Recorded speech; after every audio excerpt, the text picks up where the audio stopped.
Entering into the Spirit of It. Chapter 18 of The Hidden Power by Thomas Troward, 1921. Entering into the Spirit of It.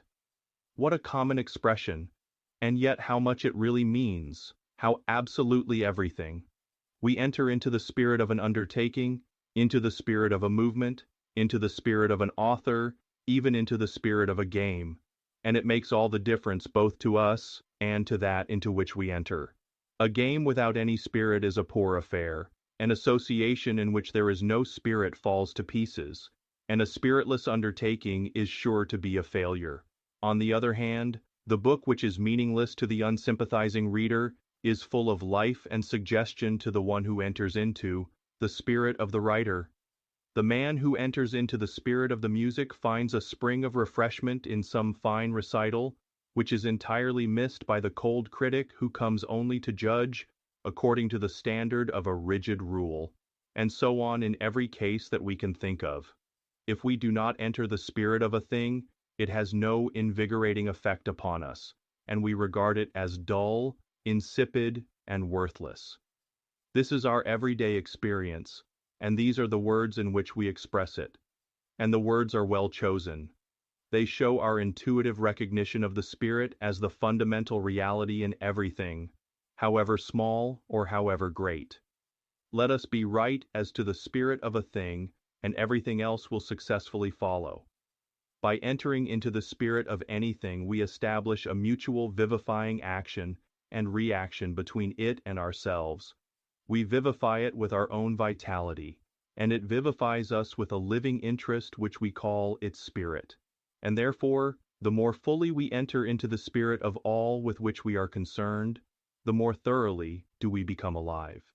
The more completely we do this, the more we shall find that we are penetrating into the great secret of life. It may seem a truism, but the great secret of life is its livingness. And it is just more of this quality of livingness that we want to get hold of. It is that good thing of which we can never have too much.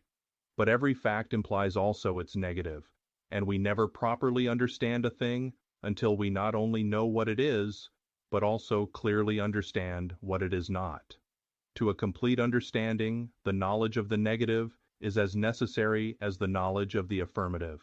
For the perfect knowledge consists in realizing the relation between the two, and the perfect power grows out of this knowledge by enabling us to balance the affirmative and negative against each other in any proportion that we will, thus giving flexibility to what would otherwise be too rigid and form to what would otherwise be too fluid. And so, by uniting these two extremes, to produce any result we may desire.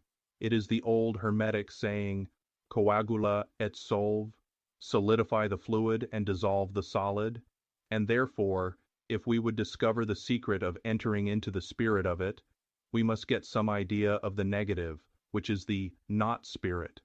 In various ages, this negative phase has been expressed in different forms of words suitable to the spirit of the time.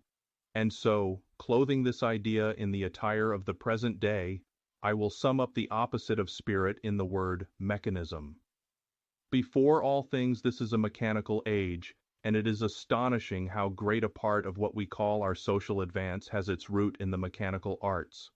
Reduce the mechanical arts to what they were in the days of the Plantagenets, and the greater part of our boasted civilization would recede through the centuries along with them. We may not be conscious of all this, but the mechanical tendency of the age has a firm grip upon society at large. We habitually look at the mechanical side of things by preference to any other. Everything is done mechanically, from the carving on a piece of furniture to the arrangement of the social system. It is the mechanism that must be considered first, and the spirit has to be fitted to the mechanical exigencies. We enter into the mechanism of it instead of into the spirit of it, and so limit the spirit and refuse to let it have its own way. And then, as a consequence, we get entirely mechanical action, and complete our circle of ignorance by supposing that this is the only sort of action there is.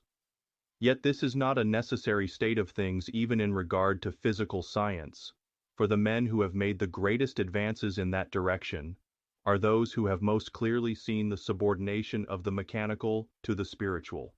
The man who can recognize a natural law only as it operates through certain forms of mechanism with which he is familiar will never rise to the construction of the higher forms of mechanism which might be built up upon that law, for he fails to see that it is the law which determines the mechanism and not vice versa.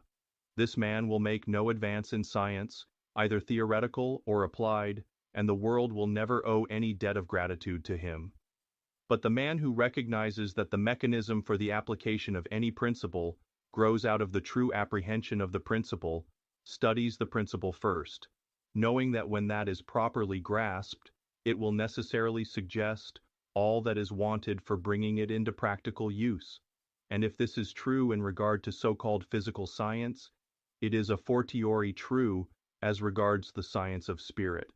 There is a mechanical attitude of mind which judges everything by the limitations of past experiences, allowing nothing for the fact that those experiences were for the most part the results of our ignorance of spiritual law. But if we realize the true law of being, we shall rise above these mechanical conceptions. We shall not deny the reality of the body or of the physical world as facts, knowing that they also are spirit, but we shall learn to deny their power as causes. We shall learn to distinguish between the causa causta and the causa causans, the secondary or apparent physical cause and the primary or spiritual cause, without which the secondary cause could not exist. And so we shall get a new standpoint of clear knowledge and certain power by stepping over the threshold of the mechanical and entering into the spirit of it. What we have to do is to maintain our even balance between the two extremes, denying neither spirit nor the mechanism which is its form and through which it works. The one is as necessary to a perfect whole as the other, for there must be an outside as well as an inside.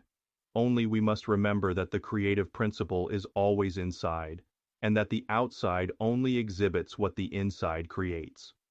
Hence, whatever external effect we would produce, we must first enter into the spirit of it and work upon the spiritual principle, whether in ourselves or others.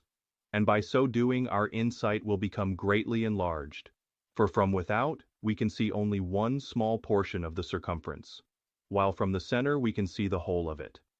If we fully grasp the truth that spirit is creator, we can dispense with painful investigations into the mechanical side of all our problems.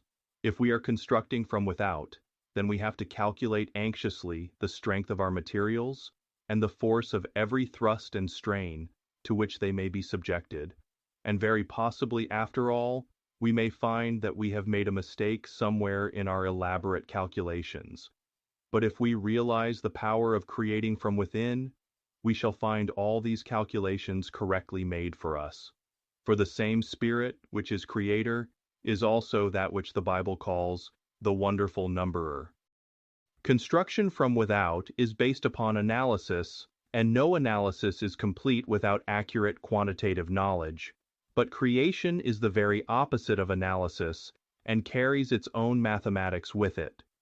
To enter into the spirit of anything, then, is to make yourself one in thought with the creative principle that is at the center of it. And therefore, why not go to the center of all things at once and enter into the spirit of life? Do you ask where to find it? In yourself, and in proportion as you find it there, you will find it everywhere else. Look at life as the one thing that is, whether in you or around you.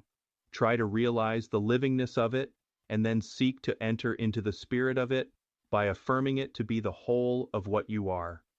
Affirm this continually in your thoughts, and by degrees the affirmation will grow into a real living force within you, so that it will become a second nature to you, and you will find it impossible and unnatural to think in any other way.